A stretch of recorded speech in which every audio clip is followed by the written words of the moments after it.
It's time for the new opening. It's a French defense, and simply I'm trying to address to all of you who are just lower rated or medium level guys, or who just simply hate to play boring positions. And just because of that, I've been checking something on the, like on these online databases on chess.com and Lead Chess, and I realized that one of the most annoying but at the same time common lines by white against the French is French exchanged. And also, I know that many of my students who actually enjoy to play French opening with the black pieces hate French opening because of the following line, because of the French exchanged. And my job today will be to just teach you how to play against these positions. It is going to be in my typical fashion, so how to attack, to also show you like interesting plans and to enjoy in those. So simply when I show you in the following video how to treat those type of games, you won't hate to play against French exchanged anymore, and you're gonna pretty much enjoy in the following type of attacks. Let's go. The opening begins with e4, e6, d4, d5, and you all guys hate to play from black's point of view when they simply take. Of course, you're gonna capture by pawn, because in the French opening, the weakest piece is the light square bishop, and that's why we just have to open it up by playing e takes d5. So we might say, okay, it's nice. We already solved the problem of the light square bishop, but what to do now? How to play now? Because it doesn't look that, I don't want to say simple, because it's pretty simple if you just want to play like typical and logical moves, but is there any possibility of doing the attack? And there we go. Here, white has three options. They can play knight f3, bishop d3, and they can play c4. By those who play c4, I would just like to tell you those are ready to play with an IQP, isolated queen pawn on d4. So when they play c4, you of course have to play knight f6. Along with the rule that the best you can play against the IQP when you play with the best blocking piece in chess, and it's knight. So after you play knight f6, knight c3, there we go. The latest engine approach and approach by these top correspondence players is with the bishop on b4. Bishop on b4 wasn't my cup of tea for all these years. I used to play bishop e7, so here I'm just going to give you two type of plans, nothing more, nothing to, like in details, because I believe it's way more important for you to understand these positions and to play them in a pretty easy fashion than to know by heart what to do and how to play. Move by move, that's what I meant. So after knight c3, let's go with bishop e7. Here, an important thing to remember is that you always want to take by knight on d5 once they take, and you want to wait for them to develop the light square bishop. Once they do it, then you'll take on c4. So if they play bishop d3, then you take, and you play castles, knight bd7, knight b6, c6, and you have control of the d5 square because you've just blocked the pawn on d4. You want to bring one of your knights on d5, and that's the way it is. In case they play after bishop e7, knight f3, they still haven't committed themselves with a light square bishop, so you play castle and wait for them to do it. When they do it, then you take it. And then after bishop c4, you pin the knight. Now you, in my opinion, you shouldn't be going with that plan, knight bd7, knight b6, c6, and so on, but you should be going when you pin the knight on f3 with bishop g4 with knight c6. And after castles, queen d6, and all you have to remember, you're just piling up your heavy pieces along the d file and against the d4 pawn. Then you want to play e6 to secure that queen, then you want to play rook d8, and simply the more you exchange, in terms of exchanging minor pieces, the weaker pawn on d4 will be. Black has a very good game, and you don't have to worry about this type of position. But let me just show you the latest approach by engines with the bishop b4. So when you play bishop b4 and they go bishop d3, you immediately take. Bishop c4, castle, Some of you might ask, hey, wait a sec. That happens when they play bishop d3. You already explained that in the video. So when they develop the light square bishop, then you take. But what happens if they sit and wait? Then you play castle and once again wait for them. Okay, but now you might say, okay, but here, even though you took on c4, now the knight is on f3. In previous position, they can go with the knight on e2. So how to treat with the knight on f3? Nothing. Still knight c6, bishop g4, and queen d6. So I'm just giving you these universal plans. And here, you don't want to go with the rook a d8, because you can't go after the d4 pawn. In the worst case scenario for white, when you take on f3 and take on d4, they will have possibility to take on b7. So that's why I'm of opinion that you gotta go with this rook here. You gotta jump. Of course, you're gonna keep pinning the knight on f3 for the queen, and indirectly pressuring the d4 pawn. But you also want to jump at some point. For example, let me show you. Rook c1, you play rook a to e8. They go h3, you keep going with these kinds of things. And for example, plans with rook e7, rook a to e8. A plan, any knight b5, you of course will answer with the queen d7. And any a3, you just go with bishop a5 and go with the bishop on b6 and go after the d4 pawn. Just like you see, you're happy with exchanging pieces. You're happy with pressuring the pawn on d4. You're happy with keeping the pin on the knight on f3 and the queen on d1 because they can't move it. And in general, it's easier type of game for black than with the white. And finally, if they go with bishop d3 early and you take and they go with the knight on e2, that's the difference in comparison to previous position. Now makes no sense to play knight c6 and bishop g4. Now play knight bd7, knight b6, and play rook e8. Just like you see, in this type of position, we go with the typical c6, knight d7, knight b6, bringing one of these knights on d5 when possible. You also can always consider if they move the knight taking on c3 and getting like better control of the light squares after bishop e6, and that's what you want to do. Playing against the IQP or hanging pawns when you take on c3 with control over d5 and c4 squares. That's it. Then there is another line. Another line could be the most common thing online is knight f3. That's not a main move in my opinion, but that's certainly one of the most annoying things. And you say, hey, how should we play this?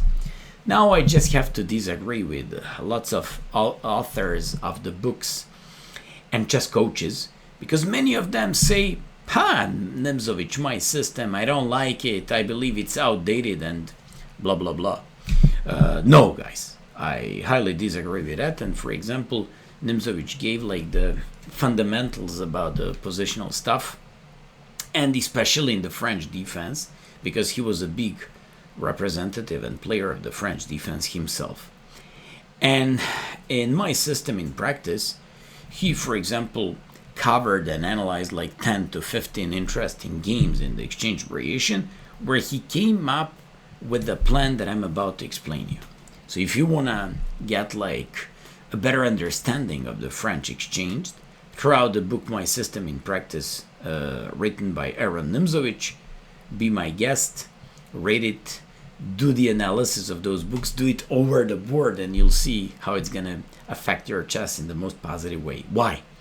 Because you'll learn what is the plan and what are the ideas. You won't learn by heart what do you have to play. Afterwards, I'm going to tell you that I'll show you one line that according to the engine is not good, but in practice black wins all the games with it. That's very interesting. So let's go. Knight f3, knight c6, and here all I have to show you is after you, so this knight always go on c6. That's a shocking, like revelation about this variation, and your knight always go on c6. For example, when I teach my students to go after knight f3, knight c6, most of my students are like, wow, you don't develop your knight on f6, bishop e7 and short castle. Well, that's a normal development of your pieces, but it doesn't bring you anything that's special. Even in some of these lines, it's an easier game for white, or at least it's a kind of boring game with a symmetrical copycat type of system. So after like knight f3, knight c6, I gotta show you following things. If they play bishop d3, which is going to transpose like they play fourth move bishop d3, you'll play first bishop d6. Why? Because your knight always goes on e7, your bishop always goes on g4, queen goes on d7, and you play long castle, preparing yourself to do the pawn storm on the king side. Wow, you even attack in the exchange variation of the French defense. Yes, sir. That's what we do here. Then another thing could be if they ever play c4, you just play knight f6 and carry on in the normal fashion. Then third thing could be, what if they play h3, Maya, and they don't give you bishop g4? Well, that's a good question. They don't give you that bishop g4, queen d7, and long castle idea, but you always have to go bishop d6 and knight on e7. That's of high importance to remember. So you always have to go with bishop d6, knight g7. And when you play like bishop d6, they go bishop d3, and you go knight g7. And they go castle. And now you're probably wondering, so how do we have to play now? What do we have to do here? Well, here, all you have to remember is just to play castle. And after you play castle, to go with exchanging the light square bishops. But before that, play h6 to avoid any kind of knight g5 and bishop g5 ideas. And after they play c3, you do castles. And that's a golden rule. When the pawn is on h3, bishop g4 is not possible. And then you go for the typical Nimzovich idea, exchanging the light square bishops and playing a middle game like this. A little bit better, not a little bit, a lot better understanding of these positions you're going to get if you simply check thoroughly those games from his book, My System in Practice. So after they exchange, knight takes, and it's just important. Yes, it's still the first step of this opening and better understanding of this variation, but it's already enough. It's already a big help. And having the knight on c6 and bishop on d6 is of great importance to remember here. After bishop e3, queen d7, queen c2, rook e8, knight b2, take. You always can offer them to trade the queens off, but I know one game, I believe Alekan played something like this. Then knight on c6 really can't move anywhere, and then you're just moving this knight to e7, going to g6, and that's how you play. I saw a game with the knight f1, rook e4, going and doubling these rooks on the e file. He can't take on e4 because it's not good to give up two pieces for the rook and the pawn, and black is already fantastic, while at the same time we always want to go afterwards with knight e7, knight g6. And after knight f3, knight c6, I don't want to analyze bishop d3 because it's going to be the subject of the main line. Fourth move, bishop d3, it transposes into that. Once again, any h3, you just have to play bishop d6, knight e7, and to trade the light square bishops off with bishop f5. Well, a very specific line could be bishop e5. On bishop e5, you should play bishop d6 and c4. That's a specific theoretical line, and you have to learn it. So this is one of the only lines and things that you have to learn from this video. You take d5, knight is hanging. You can't do anything else but a6. You can do anything else but b5. And simply, when they go with a move such as d takes c4, you take on a4, castles, knight e7, queen a4, castles, and that's the way it is. All you have to remember, they gotta play knight b2. Couple of blitz games. My opponents went for very tempting queen c4 idea, and looks like they're up a pawn, but we have the bishop pair. Although when I play bishop e6, if they wanna keep an eye on the c6 pawn and to defend it, they will play queen c2. I play bishop f5, and now whether you play queen c4 or queen e2, I came up in both of my games with bishop d3 and tactics, and we're winning because we've just won an exchange. So that's why they have to play queen a4, and after bishop d3, bishop b5, we get the pawn back. We have the bishop pair. I believe there is only one side who can fight for a win here. So that's why after knight bd2, they want to capture by knight, and then you play rook b8. So they already have to know really a lot in order to play these positions. Knight c4, you just play rook b4. Once again, if you play queen c2, bishop f5, queen c3, knight e5, and black is just amazing. I won a few games like this, pinning all white pieces. And in case of rook b8, a3, against Igor Alexander Nataf on Iceland back to 2009 or 10 in a Blitz tournament, I played rook b5. While nowadays c3 is considered to be better, playing bishop e6, going with the bishop on d5 and getting the pawn back on c6 with a great compensation. I found few games by Goryachkina played on entitled Tuesdays during 2022. She had her great positions, and I believe against one FM or IM she played 2 games. Both of these games were drawn, but she improved some analysis there, and black always was the one who was in the driver's seat. And finally, time to check the main line. Time to check the main line with the bishop d3. Simply, if that happens, you don't change anything special, you still play the knight c6. Knight on c6 threatens the pawn on d4. When they play c3, you just have to go with bishop d6. It's of crucial importance to first develop bishop on d6 and then go with the knight g7. And here we have nothing else but the following approaches. They can play h3 to avoid bishop g4, and they can play knight f3 to allow you that. I'm just going to show you what happened in 2 more interesting lines and in my games in the past. I just checked once knight e2. Somebody did knight e2 against me. Looks like he wants to keep on exchanging pieces. And here I applied and went for the famous Alekhine's move, queen h4. Queen h4, it's avoiding short castle. It avoids bishop f4. And simply if they play g3, you move your queen and then have problems with light squares. So after they play knight d2 to go with knight f3, you just go bishop g4.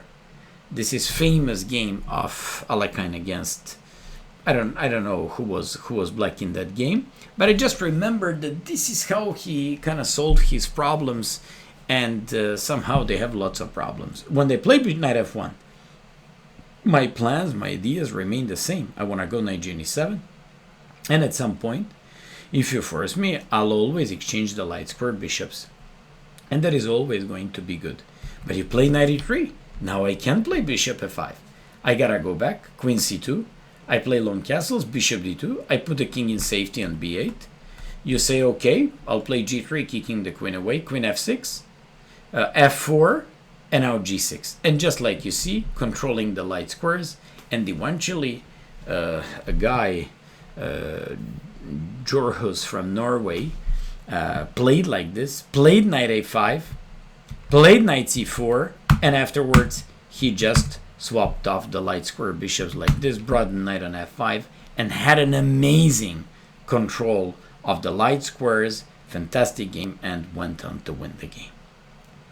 But against knight e2, it's very nice. They want to keep on exchanging pieces, and they want to carry on in the most boring fashion. So many times you're going to be confronted with those kinds of guys. Just play queen h4, and when they say, aha, that's what you want, let me just play knight e2, harassing your queen on h4, and then you say, not this time, buddy. I'll go bishop g4, you don't have knight f3, and that's my good game. Against knight e2, if you somehow forget about the queen h4, you always can play the typical knight e7, bishop d6, knight c6 plan, and when they go with bishop f4, you always can go with this. It looks like exchanging pieces should bring them, I don't know, some luck. But basically, as soon as you exchange the light square bishops, your game should be fine. Although this is exchanging too many pieces, positions, objectively speaking, is around equal, and queen h4 would be my glass of whiskey. Another thing is queen f3. Queen f3 is with pretty much the same idea. They want to, at some point, they want to attack the pawn on d5. They want to play bishop f4 at the same time.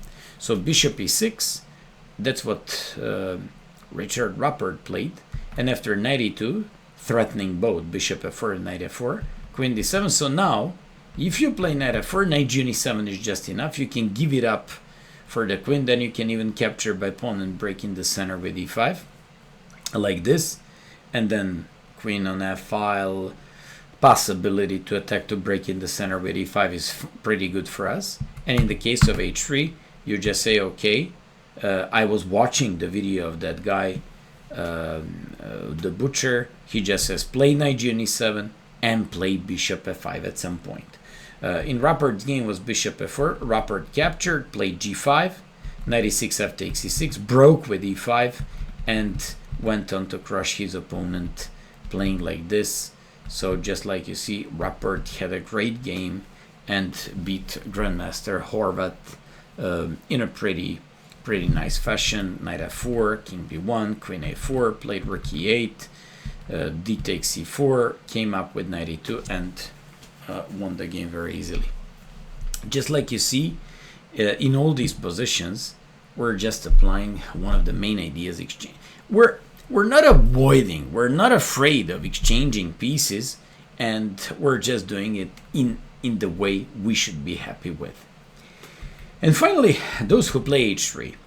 You can't play anymore bishop g4, queen d7 long castle plan, but you still have to remain with the same idea and the same setup. Knight g7, bishop d6, and knight c6. So whenever they play like knight f3, you can play immediately bishop f5, and remember, we always should go with this. We always should be happy with exchanging the light square bishops and going with this. After short castle, queen d7, long castles, f6, g5, h5, rook g8, and you have an amazing attack and doing the pawn storm on the king side. Who would say that the French exchange could be so, so full of life, I'd say, and with the possibilities to come up with something interesting, entertaining, and attacking like this. And finally, if h3, knight g7, knight f3, bishop f5, let's say they take and they go with queen e2, offering you a type of boring endgame with queen e7. I don't like to trade the queens like that. I would just bring my knight back, played queen d7, and here, since they played b4, and I'm going to explain that a little bit later, when they play b5, your knight has to retreat to either e7 or d8, and if you play long castle, it wouldn't be able to retreat to d7 or d8, because when they play like this, knight has to go back here or here. Unfortunately, it cannot back to any of these squares. So that's a bad knight if it has to go on a5 or on b8. Don't forget about that. That's why you just use the short castle plan, rook to e8, and then you just play on the light squares, having a possibility to exchange the light square queens on the light squares and on f5 like this, just like you do with the light square bishops. It should bring you a very simple type of the middle game or afterwards endgame. But you have to know that. You gotta be familiar with that. There is no one to explain you that, and you can hardly realize that by only analyzing games of these top players, because somebody has to point that out to you. And finally, if knight f3, you immediately go with the bishop g4 and you say we should immediately pin the knight. Castles, knight g7. Any h3, you always go bishop h5, and that doesn't change your plan at all. Rook e1, queen d7. Here, I just have to tell you something. Look at this one. We play queen d7. If they play early b4, do you remember my words? You shouldn't play a long castle, because when they play b5, you gotta go back to d8 or e7, and you cannot do it with your knight. That's why after b4 early, you should be going with short castle. And any h3, you don't even have to keep it there anymore, but you exchange the light square bishops like this. That's something to learn here. So don't forget about that. Don't make the long castle if you can't retreat your knight to d8 on e7. And what's so special about retreating your knight on d8 or a7? So knight bd2 and long castles. And I have like a whole bunch of games and positions and approaches. I found more than 300 games in this position. But I learned this system and I won most of my games just analyzing 2 games of Lev Psachis, Israeli GM, a fantastic player, who in this position gave the right approach. How should black play the French defense? He on b4, because b5 is threatened, and you remember my words, we gotta retreat the knight to d8 or e7. So here you either play knight g6 with the idea on b5 to have e7 square for the knight, or you play what Lev Psakis played, rook e8. You anyways need your rook being on the e file, and at the same time you've just opened the d8 square for the knight to go back. So time for the game where you're going to learn just everything. Of course that I expect b5, but in one of Psakis' games was knight b3. Psakis played knight g6, and after rook e8, because you now threaten to take on e8, and when the queen takes, you would take on f3. At the same time, you threaten knight h4. That's why they have to take. And now, interesting thing is that when I analyze these games, it looked to me that knight c5 was a mistake. I'll show you why.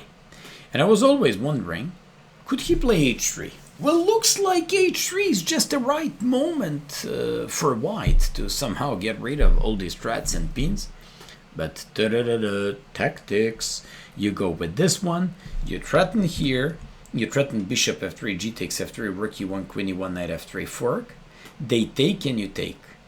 And it's a very funny line, because you threaten mate. They can't take because the queen is hanging. And in the case of bishop f1 to defend checkmate, 10, 9, 8, 7, and now you can give yourself time, and the right move here is rook e1. What a nice, we can call it deflection, we can call it decoying, we can actually call this one in so many ways, but this is just a beautiful move that threatens mate in one. You can't take it because of check, you can't take it because the queen is hanging, and that's the way it is. So in the game was knight b3, Psakis played knight g6, opposing this rook on the e file and threatening knight h4. This guy played rook e8 and played knight c5. Psakis captured and played knight h4.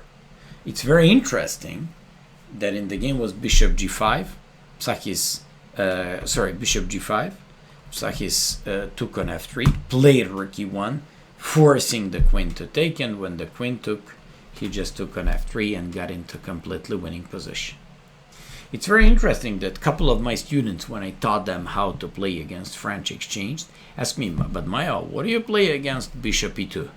It's your turn, I said, man. And they all had to find rook takes e2, annihilating the defense around the king, king e2, bishop takes f3, and when g takes, queen h3. They can't deliver checkmate because you know the old rule, the knight is the best defender of the king. After king f1, against queen of course, and knight f3, followed by queen h2 with checkmate. So just like you see, in this game, Psakis gave you simply everything. So once again, if they first go with b4, you can't play long castle because you won't have retreating squares d8 or a7 for your knight. Then you play short castle, and afterwards exchange the light square bishops or bring your rook onto the e file, play f6, taking away e5 and g5 squares, and slowly playing positionally here. But if they first play knight b2, long castles, and now b4, I found so many games. You gotta remember, he now threatens b5.